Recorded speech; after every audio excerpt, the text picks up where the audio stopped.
வணக்கங்க. நான் உங்கள் சமையல்காரர் பொண்ணு. இன்றைக்கி நம்ம சமையல்காரர் பொண்ணில் பார்க்க போகிறது ரொம்ப ஈஸியாக செய்யக்கூடிய சூப்பரான தயிர் சேமியா. வாங்க எப்படி செய்யலான்னு பார்க்கலாம். தயிர் சேமியா செய்கிறக்குங்க 1 கப்புக்கு சேமியா எடுத்திருக்கேன். இது 150 கிராம் இருக்குங்க. இதே கப்பில் 4 கப்புக்கு இதில் தண்ணி ஊற்றி வச்சுருக்கேன். இதில் 1 டீஸ்பூனுக்கு எண்ணெய் விட்டுக்கலாங்க. நம்ம எண்ணெய் ஊற்றினோம்னா சேமியா வந்து ஒன்றோட ஒன்று ஒட்டாமல் இருக்குங்க. அதுக்காக தான் எண்ணெய் ஊற்றிக்கிறது. இதில் நம்ம எடுத்து வச்சுக்கிற சேமியாவை போட்டுடலாம். இப்போ தண்ணியை நல்லா கொதிக்கிட்டுங்க. இந்த சேமியா வந்து ஒரு 5 நிமிஷத்துக்குள்ள வெந்துடும். இன்றைக்கி நான் வந்துங்க எம்டிஆர் பாயாச சேமியா யூஸ் பண்ணிக்கிறேன். இது வந்து பார்த்திங்கன்னா கொஞ்சம் குட்டி குட்டியாக இருக்குங்க. இந்த மாதிரி சேமியா இருந்துச்சுங்கன்னா நம்ம தயிர் சேமியா செய்கிறதுக்கு ரொம்ப நல்லா இருக்குங்க. இப்போ இந்த சேமியாங்க 5 நிமிஷமும் நல்லா வெந்துருச்சு. இந்த மாதிரி கையில் எடுத்துங்க நசுக்கி பார்க்கும்போது நமக்கு சேமியா வந்து நல்லா மசியணும். இந்த மாதிரி இருந்துச்சுன்னா சேமியா வெந்துருச்சுன்னு அர்த்தங்க. இப்போ இந்த தண்ணியை வடிச்சிடலாம். இந்த மாதிரி ஒரு ஜலடியில் வடித்து எடுத்துக்கலாம். இது இன்னும் கொஞ்சம் பச்சை தண்ணி ஊற்றிங்க லைட்டாக அப்படியே கழுவிடலாம். இப்போ இதை கொஞ்சம் கலந்துறக்கு வசதியாகிற மாதிரி அகலமான பாத்திரத்துக்கு மாற்றிக்கலாம். இதை அப்படியே ஏகமாக பரப்பி விட்டுலாங்க. அப்படியே லைட்டாக ஆறிட்டு இருக்கட்டும். இப்போ இதுக்கு வேணுங்கிற நம்ம தாளித்து கொட்டிக்கலாங்க. அடுப்பில் ஒரு பேன் வச்சுட்டுங்க. இதில் 1 டீஸ்பூனுக்கு எண்ணெய் விட்டுக்கலாம்.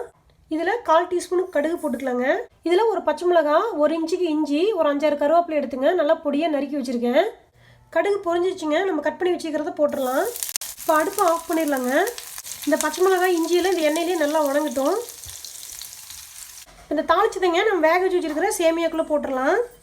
கொஞ்சமாக கொத்தமல்லி தழை கட் பண்ணி வச்சுருக்குங்க. இதையும் போட்டுடுறேன். 2 டேபிள் ஸ்பூனுக்குங்க காய்ச்சி ஆற வச்ச பால் ஊற்றிக்கலாங்க. இதில் 1 கப்புக்கு தயிர், நம்ம சேமியா அளந்த அதே கப்பில் வந்துங்க 1 கப்புக்கு தயிர் எடுத்து வச்சுருக்கேன். கட்டியாமல் கொஞ்சம் அப்படியே அடித்து வச்சுருக்கேன். இது வந்து கொஞ்சம் புளிப்பு கம்மியாக இருக்கணுங்க தயிர். இந்த தயிர் நம்ம இதில் ஊற்றிடலாம். இதுக்கு தேவையான அளவுக்கு உப்பு போட்டுக்கலாங்க. நல்லா கலந்து விட்டுறலாம். இது நம்ம குழந்தைகளுக்கு லஞ்ச் பாக்ஸ்க்கு இல்லாட்டி ஆஃபீஸ்க்கு லஞ்ச் பாக்ஸுக்கு கொடுத்து விடும்போதுங்க தயிர் இவ்வளோ ஊற்றாமல் அதுக்கு போல் பாலோட அளவு வந்து அதிகப்படுத்திட்டோங்கன்னா நம்ம 2 மணி நேரம் இல்லாட்டி 3 மணி நேரம் கழிச்சு சாப்பிடும்போது இந்த பாலே நல்லா பெரையாயிக்கும்.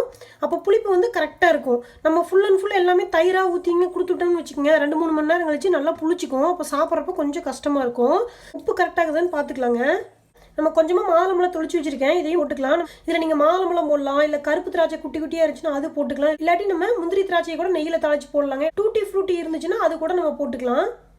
இது வந்து இந்த மாதிரி கொஞ்சம் இலக்கமாக செஞ்சோம்னா தான் ஒரு 1/2 மணி நேரம் கழிச்சு சாப்பிடணுங்க. அப்போ தான் வந்து இந்த பச்சை மிளகாய் இஞ்சியோட ஃப்ளேவரில் தயிரில் நல்லா இறங்கியிருக்கும். இந்த தயிர் சேமியா மத்தியான டைமு இல்லாட்டி நைட் டைம் சாப்பிட்றதுக்கு ரொம்ப ரொம்ப நல்லாயிருக்கும்.